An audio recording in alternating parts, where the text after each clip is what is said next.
we're not worried about this little Knick energy. You know what I'm saying? We just not worried about it. We're not worried about that.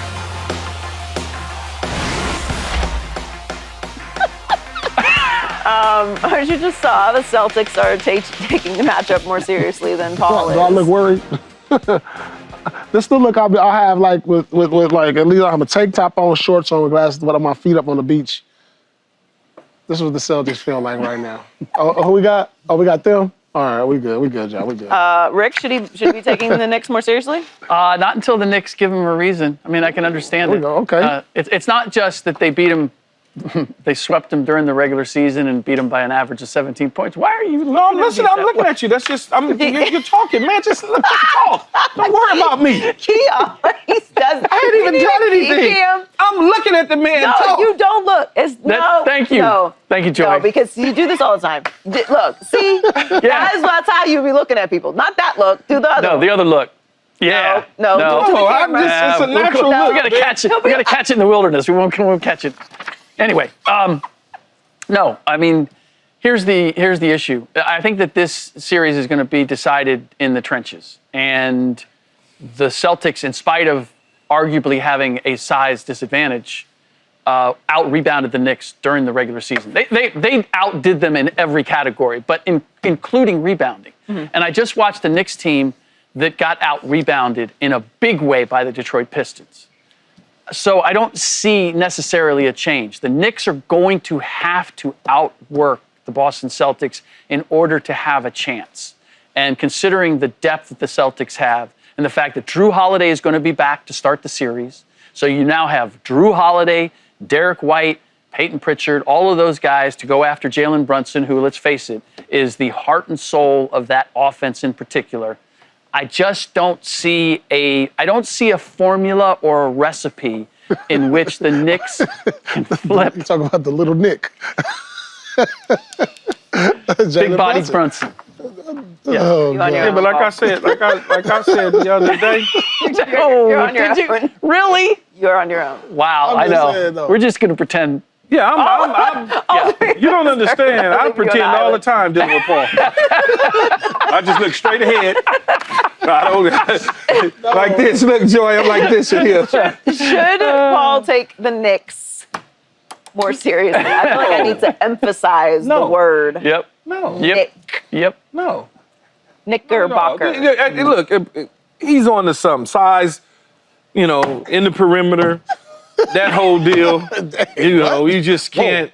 Come on, man, stop. And when you, as y'all like to say nowadays, pause. Off the rails. So when you think about it, they got so many different bodies they can throw at one guy, and that's Jalen Brunson. That's their guy.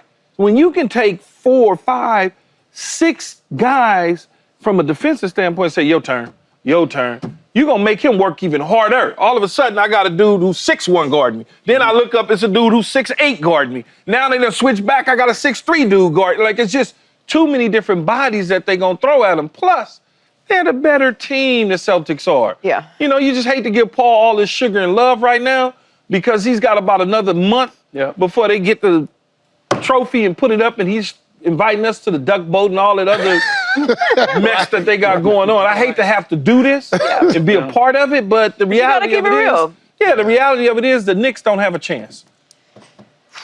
Well, we'll get our picks later in the show, but I don't know that they'll all be blowouts, but I do think that the Celtics are going to take care of business. It's not a good matchup for the Knicks. No, it's not. There's too much depth. It happens. No, but look, this is the thing. I'm gonna be watching the game and I'm gonna be watching Tibbs. I got good. Tibbs he gonna be looking down at the end of the bench, like looking for subs. And then he gonna turn around and start coaching again. He gonna look down, look for subs. Yeah. And then he gonna go back to coaching again. Yeah, I mean, the guy's gonna be out there for 48 minutes. Yeah. We think of all the things that the Celtics are capable of offensively, but defensively, they are a really great team too. Are we sleeping on Karl Anthony Towns' ability to potentially change all that we're saying? I mean, I'm not of that mind. I've seen him score big, and it hasn't had an impact on the game necessarily. I think he gets his. I don't know necessarily that he elevates everybody else. Let's say he plays well in one game. Yay! That's the one game that they might win. Yeah. You No, know, it's fair. You Yeah, need he him to hasn't been play. You need consistent him to to this play point. game. You need him to play well in every game, and he hasn't shown you that. Like, When the last time he's shown you in a playoff series, he's gonna play well in every game. I will say this about the Knicks. Pound for pound, they start lineup. I believe they can keep up with the Celtics. But the problem is you got to go to that bench. Yep. Yep. You know what I'm saying? That's, and they won't. and that's where, things change. When you look up and you down 10 to the Celtics and you got to go to your bench, Yep. and now here comes another run. Yep. It's like, but pound for pound, when you look at Anunoby, Brunson, of course, Hart he plays with tremendous heart. Towns obviously holds his own. And the other kid, the shooter. Hart. No. Gosh, help me out. Come on, the Skinny shooter for the Knicks. Skinny kid. Skinny No, kid. not the guy. Someone will help us. gosh, Go this ahead. guy- Landry Shamet? No, let's start the lineup. Man, let me look at the roster Oh, real my quick. Bridges, Mikael Bridges. Oh, Mikael That's Bridges. why he's just, Well, like he I kind said, of said the lost his skinny cat. reputation I'm as a like- shooter at a certain Well, I'm point just this saying, year. but yeah, I mean, it's. I hate to say the biggest part, but it is a part of his legacy that we're going to remember the most. Yes, he's had some spectacular seasons. He's been an MVP in this league. He's done some terrific things in the NBA over the course of his years. He's even morphed this game from a great scorer to like a great passer. But it's just something that's just so mind-boggling to me. It just seems like every year we go through this with James Harden. He has a virtuoso performance in one game, and then it's the magnitude of the drop-off from like his great games to the games where you need him to be there just to be solid. Like I don't think at some point they didn't need a great game, but if he could have just been solid and been a little more aggressive, he could have kept them in the game. Like, we're not asking James, hey, go, we need you to score 40 in game 7 at this age. No, that's not who he is. Although we feel like he's capable of doing it. But to have this type of drop-off to where you only take 8 shots, it just makes me wonder, has this always been in his DNA? Has this always been in his head? Because it's happened time and time again to where we see a player of his caliber have these, I don't even know what to call it, mental lapses or just don't like being in these pressure-filled situations in the playoffs. And so, yes, it's going to be a part of his legacy. It's not going to be a chunk of his legacy, but we are going to remember that James, for some reason, just never could come up big in the moments where you needed him most. I don't know if it's the biggest part, but it has to be equal to his accomplishments in the regular season because he is a player that we hold in very, very high regard. That we think is a historic player, is a league MVP. A top 75 player. It's bizarre. All of his numbers go down in the postseason. He's completely unreliable. It's not that he doesn't have the capability of having big postseason performances, but because he has, but he is unreliable at a remarkable level. It's not just that he's going to have a bad game in the series. He has 5 playoff games where he's played over 30 minutes and scored 7 or fewer points. When your identity is, for the most part, scoring, that can't be on your resume. If there were multiple other ways where he contributed at a high level, where we would look at these and be like, well, those points aren't telling the whole story. They are. You are a scorer. That's what we rely on you on the floor to do. 5 games where he's played 30 or more minutes and scored 7 or fewer points. He has 67 career playoff games with 5 made field goals or fewer, playing 25 minutes. He's 1-5 in elimination games in the playoffs since 2021. But why is that though? I'm not his therapist. I don't know. Turns into but Clipper Paul. It's not. He's better than that. When He turns into Clipper Paul. when you're talking about how like the caliber of player that it is actually quite bizarre. Yes, that's going to be his legacy, is how bizarre it is. Because it's one thing that he's not scoring. Look.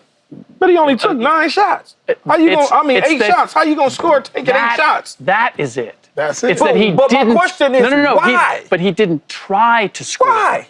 And that is going to be his That's the legacy. question. Is that question? Yeah, that's the question. Like why wouldn't he? When you go to the regular season, I remember. I think he did it versus, was it San Antonio one year? It was just the most mind-boggling game. Then one year maybe Golden State. Well, he had Golden State where he took a ton of threes and just couldn't hit one. No, but it was a game But where he since just then, didn't take the shots. Yeah. I think that might have been if San Antonio it was a the year situation, before. right, Rick? If it was a situation like when Kobe, that year, Kobe was like, okay, y'all can No, that was intentional. That's what I'm saying. Yes. If this was an knew intentional what he was situation doing. where you say, okay, well, y'all do it then, Right. then I would be Right. like, No. okay, but he's not even attempting. That is the mystery, and it clouds his excellence as a player or his ability as a player. I mean, you look what he's able to do, what he has done in the playoffs. Look, there's plenty of guys who are great regular season scorers, and they get to the playoffs and they can't, like, once you can focus in on them, you can take away a lot of what makes them as a scorer. James Harden has demonstrated that he can get around that. Right. He can score in the postseason if he wants to.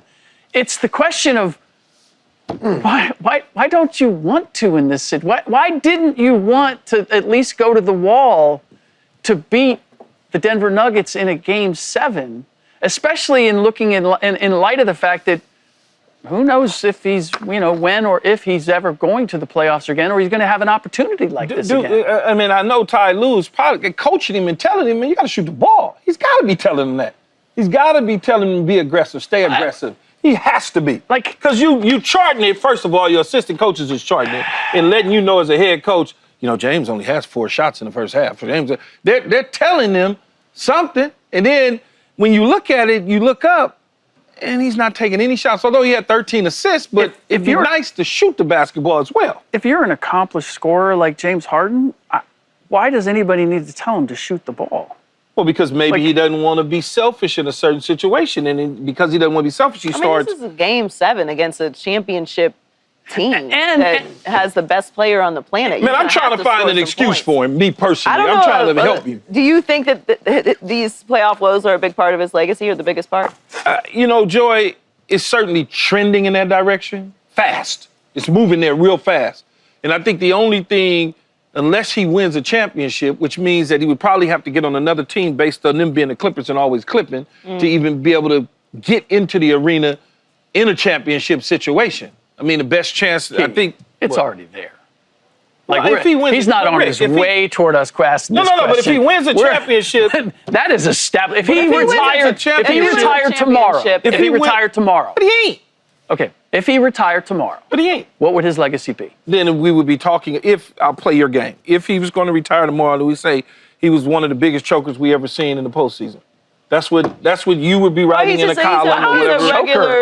A choker is somebody who tried and couldn't. Okay, so we won't call him choker. Then we would say he's a great regular season player. He's a great regular season player. But he's been really good at times in the postseason. He just hasn't been able to finish the deal. For a game or two. And it's not that he doesn't have the capability of being good. He was good in Game 6. She just said 1 in 5. Right? Yes, is that what you said? 1 in 5 in elimination games in the playoffs. 1 in 5 in elimination games. Again, I'm going to go back to... How does that happen, though? Especially a guy who, there's certain guys you look at and you say, okay, the lights are just too bright for him. But that's different, The situation's too big. I don't feel that with James Harden. But that's I don't feel like he's intimidated by the moment. He has had big postseason performances. The question isn't, is he capable of it? Right. We've seen him do it. Why does it keep happening in Game 7? It's that one is the Game 7s, but also his ability to be consistent. This has been the story throughout his entire career. You can go back to 2011, him doing this. Yeah. Paul, have you ever played with anybody that was, it didn't have to be a superstar, but was really good for y'all in the postseason, and then all of a sudden got to the postseason, the regular season, then all of a sudden got to the postseason and was a total different player couldn't help you? Not that I can't remember. What about a guy who's just was up and down? You never knew, you knew he could be great, but you knew sometimes... Not at this level, though, because James... Top 75, yeah, I see what you're saying. He made the All-Star team this year. You know what I'm saying? I haven't seen an All-Star of this caliber. You know what I'm saying? I look at James as one of the greatest, too. It's a shame that we're going to remember this part of him. Think about it, in 15 years from now, remember James Harden? Yeah, he could score, but then when they needed him to score, he didn't score. And that's what we're gonna remember. But that's what is so frustrating about it. Because if he's a player, then obviously he did have a lot of assists. It's not like he's he had 13 assists, but he had 10 of those in the first half. Right. We need you to score. We need you to contribute. I wonder. Be aggressive. I don't know why, but I just wonder why. Yeah. He had 7 points and 10 assists in the first half. Because he damned if he do, damned if he don't. Right. So what I mean by that is if he shoots and he misses. No, okay. I can live with you shooting. But I'm saying, it's not what you. I can live with him shooting and it's missing. And not- he not- should be able to live. No, with him exactly. shooting. But and that's missing. the key. Can he live with him shooting and missing? Maybe that's it. Does he rather not take the shots because I don't feel like I'm gonna hit him, and I'd rather just Dr. Key, you may be onto something. do it that way? No, I'm serious No, though. and I'm Or- serious too, Dr. Key. I think you found something. Professor Joseph Keyshawn Johnson. First of all, I don't speak What that are you- way.